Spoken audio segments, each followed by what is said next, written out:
Info terupdate malam ini pencairan PKH tahap 5 dan BPNT tahap 6 di bulan September tahun 2024. Nah, berikut informasinya.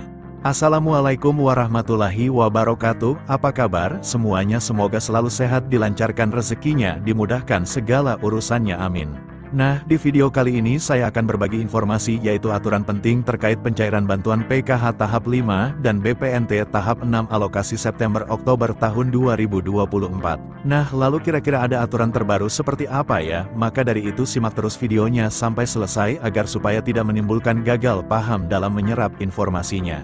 Namun sebelum itu jangan lupa dukungannya untuk channel ini, TV-ku ini dengan cara subscribe dan like jika dirasa bermanfaat dan agar tidak ketinggalan informasi terbaru selanjutnya.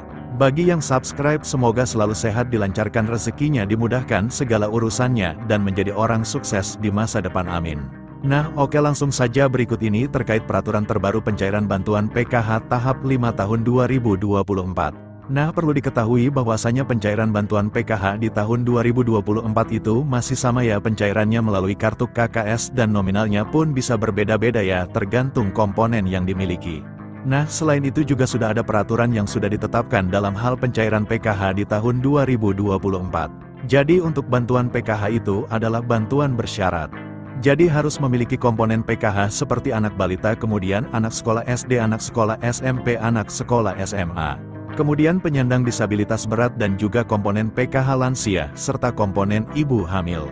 Nah, kemudian ini ada beberapa kriteria untuk menentukan bantuan PKH BPNT-nya bisa cair atau tidak. Nah, jadi yang pertama peraturannya itu para KPM harus terdaftar di dalam DTKS. Jadi mulai dari anak balita SD, ibu hamil, kemudian anak SMP, anak SMA, penyandang disabilitas dan lansia tersebut harus masuk di dalam DTKS dan aktif sebagai penerima bantuan PKH. Kemudian yang kedua, di dalam keluarga maksimal hanya 4 komponen saja yang bisa masuk ke dalam bantuan PKH. Kemudian yang ketiga, prioritas bantuan PKH yang memiliki komponen datanya itu harus aktif ya, dan padan antara di DTKS dengan Dukcapil.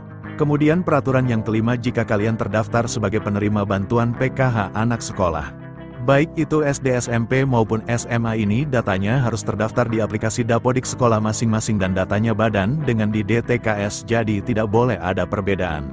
Selanjutnya, yang keenam, untuk komponen PKH balita yang disebut sebagai komponen PKH balita itu adalah hingga anak yang kedua saja ya.